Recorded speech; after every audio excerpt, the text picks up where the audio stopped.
The Cinderella team of the season is in the conference championship game. Rookie quarterback, new head coach, rookie GM.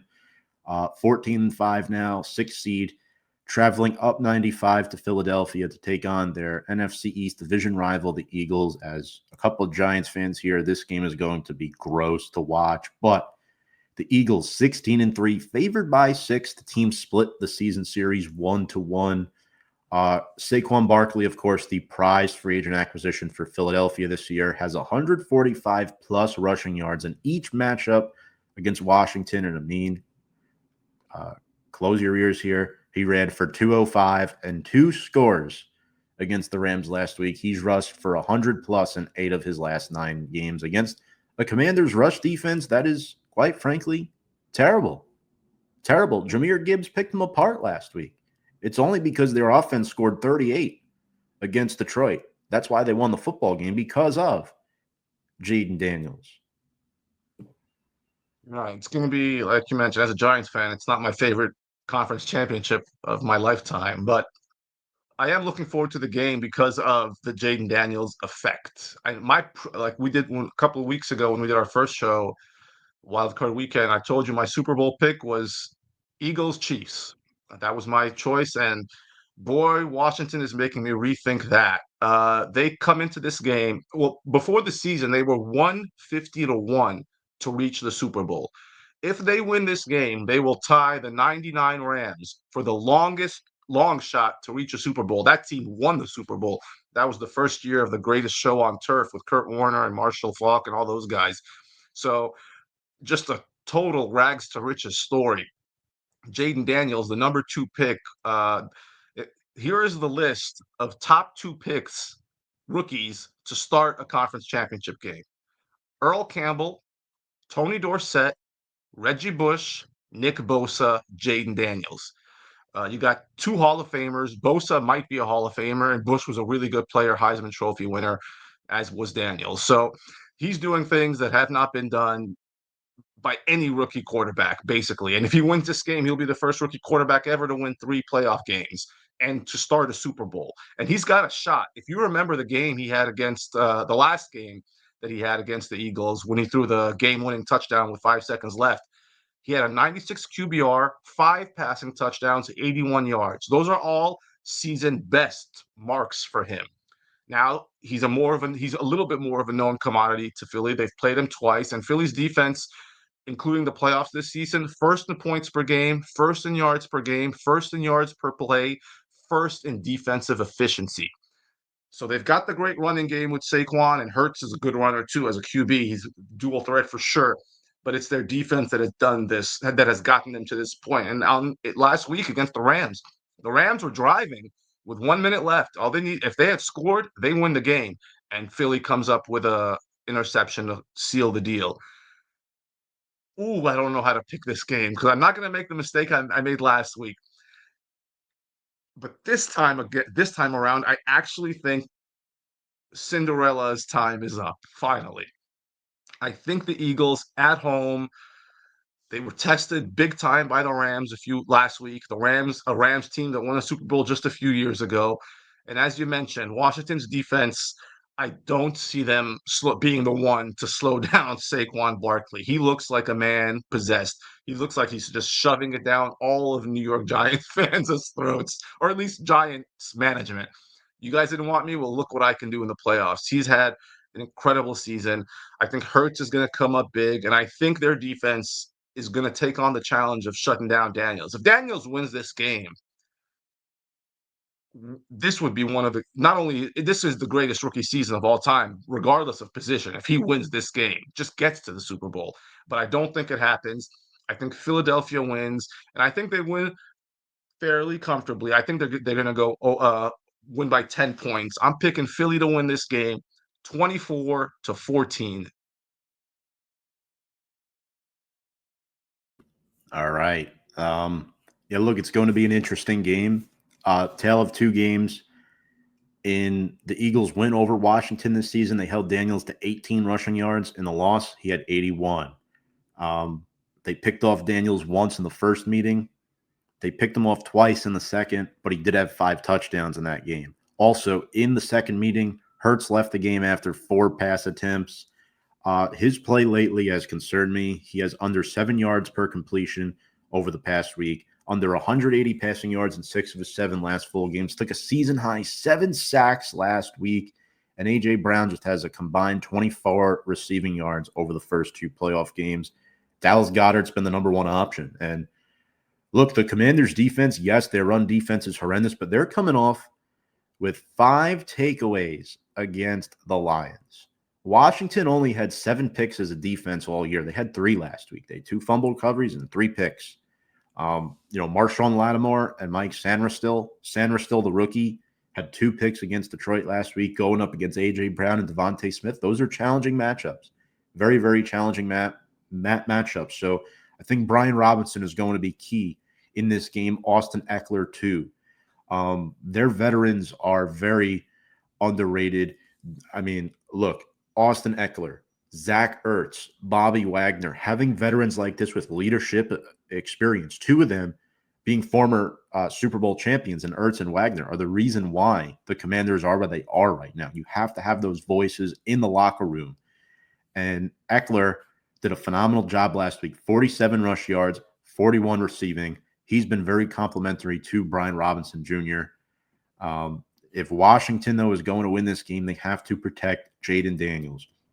The Eagles' defense had 5 sacks on Matthew Stafford last week. The Commanders also lost starting right guard Sam Cosmi.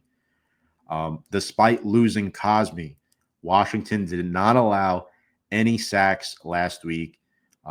Their receivers were great. Scary Terry, he was scary. He had 87 yards and a score. De'Ami Brown has erupted out of nowhere with 98 yards and a score against Detroit. And let's mention this too. Zach Ertz has scored a touchdown in 3 of his last 4 games. These teams have only met once in the playoffs back in the 1990 wild card round. Washington won 20-6. I'm riding that red Kool-Aid. Washington gets to the Super Bowl with Jayden Daniels having a phenomenal performance in this game. Look, I just see Detroit, a power running team with Gibbs and Montgomery back. Philadelphia, a power running team with a good offensive line, with good receivers too, like Detroit had. And I don't know how Washington gets stopped by Philly in this game. It's an NFC East game. It's going to be very, very close. I like Washington to win 23-20 and advance to the Super Bowl. Wow, I'm surprised by that pick. That's going out on a limb. Yeah, it sure is. Man, just we'll take a moment to process that.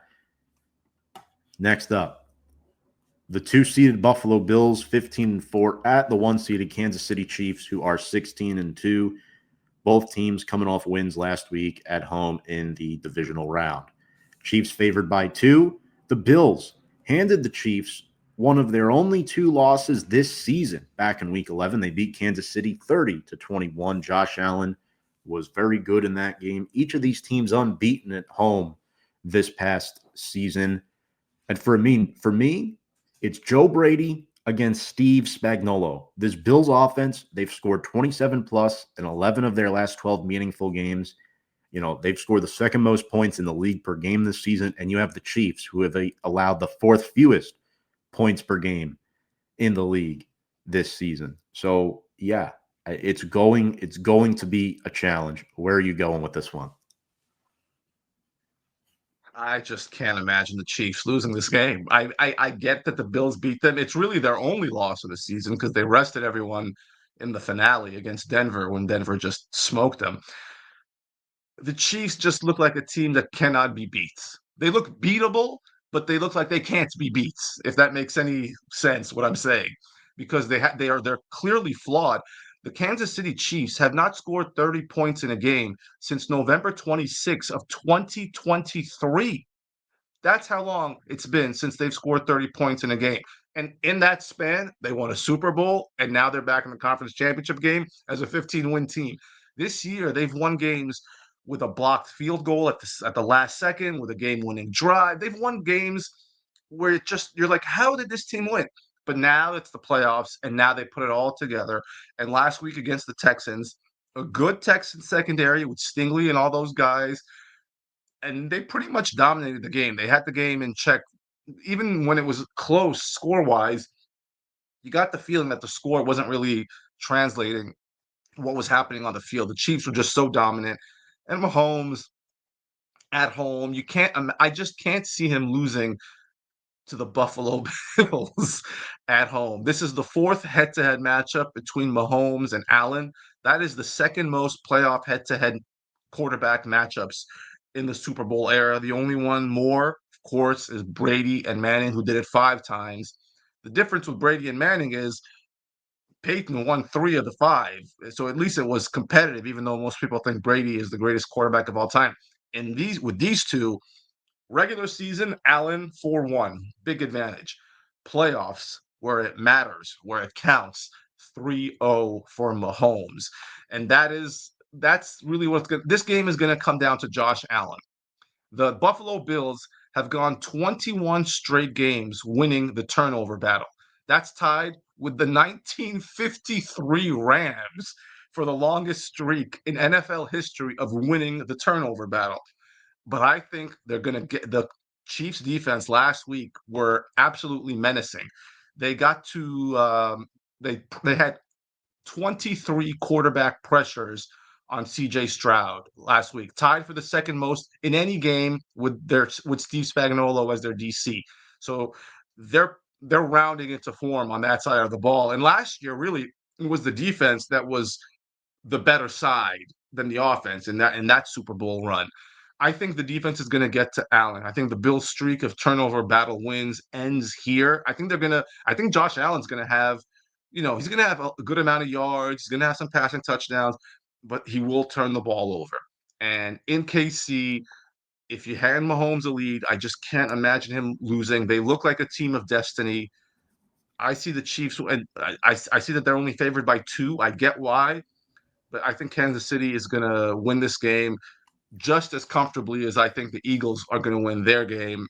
I'm going to say KC heads to their third straight Super Bowl, 28-20. Okay. Remember, folks, we're writing this down. A lot of good stuff from last week. Yeah, so I'm looking at a couple matchups here. Right tackle Spencer Brown for the Bills against George Karlaftis for Kansas City. Karlaftis had 3 sacks last week on CJ Stroud. Spencer Brown only allowed 1 sack the entire season. That's a huge matchup right there. The Chiefs defense last week had 8 sacks, 14 QB hits. Texans offensive line was bad. The Bills offensive line, not bad. Allen was the least sacked quarterback in the league this season. Flipping it to the other side, left tackle has been a problem for the Chiefs. They've had to kick out Joe Thuney to left tackle, who's typically left guard. Mike Caliendo is starting at left guard. Thuney gave up 2 sacks last week. And Mahomes, he doesn't have these superstar number games, but he just gets the job done. And Kansas City's motto is they never control the game. They just stay close, and then they win late. That's what they do. For me, I'm looking at Buffalo's defense. They struggled at times over the middle of the field last week against Lamar Jackson. The Bills' defense allowed 134 receiving yards and 2 touchdowns to tight ends last week, so Travis Kelce will be a problem in turn. 7 catches, 117 yards, and a score. I'm looking at Xavier Worthy against the Bills' defensive backs. Taron Johnson, I think, is a game-time decision. He's expected to play, but he's banged up. On the flip, Khalil Shakir, good volume receiver for Buffalo this year. I like him a lot. He gets open in space. He'll be going against Trent McDuffie, who travels. McDuffie, one of the best press man coverage corners in the National Football League, 3 pass breakups. Nick Bolton and Drew Tranquill, the Kansas City linebackers, will have their hands full with James Cook and Josh Allen. James Cook, as we mentioned, 16 touchdowns this year, tied for the NFL lead. Bills really couldn't get him that involved last week. And here's a de facto statement here. The Chiefs have allowed the second least amount of yards to running backs this season. It's going to be tough. Yeah, you mentioned 4-4 overall. Mahomes 3-0 in the playoffs. I am rooting hardcore for the Buffalo Bills.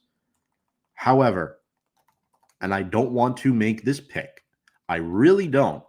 But I think Kansas City wins the game. However, where I will disagree a little bit from Amine, I don't think they win comfortably. I think they win in overtime. I think they win in overtime. Yeah. I think they win in overtime by a final score of no, I'm going to go a little bit lower. I'm going to go 27-24 Kansas City. And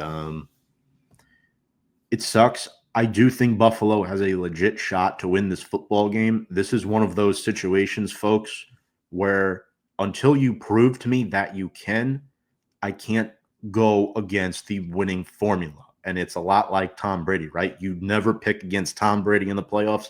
As of right now, you don't pick against Patrick Mahomes and the Kansas City Chiefs in the playoffs. That's the reality of the situation. If Buffalo wins this game, though, they will win the Super Bowl. They will win the Super Bowl. The winner of this game, in my opinion, will win the Super Bowl. That's personally how I feel. I would agree with that statement as well. I would also like to say that I like your overtime slants because, of course, if this game goes to overtime and the Chiefs win, it negates these are the two teams who changed the overtime rules a couple of years ago in the divisional round. 13 seconds left. The Bills are up 3. They think they've won the game. They kick it off. 2 passes later, and the Chiefs are in field goal range. They go to OT. Chiefs get the ball first. They drive. They score. They win. Bills fans go crazy. NFL says, you know what? Allen should have had the right to the ball. They changed the overtime rules. So if that happens the way you picked it, it would make the change irrelevant because the Chiefs would have still beaten them even with the new rules. Also, one more thing, Andy Reid 6-0 against former assistants in his playoff career and in his coaching career, not just in playoffs.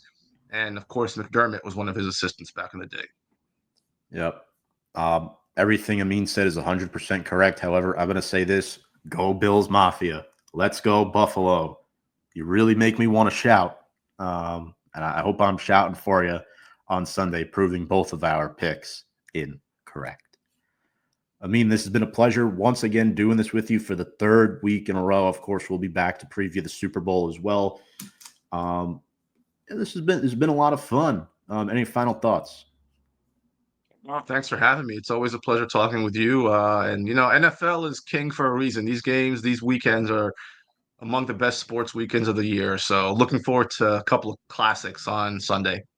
Absolutely. Folks, make sure to check us out on all of our social media platforms at Review and Preview Sports. This video will exclusively be up on our YouTube channel at Review and Preview Sports. On behalf of Amine Kasawi, I'm Tom Scavetto. We hope you all have an amazing conference championship weekend, and we will see you all next week.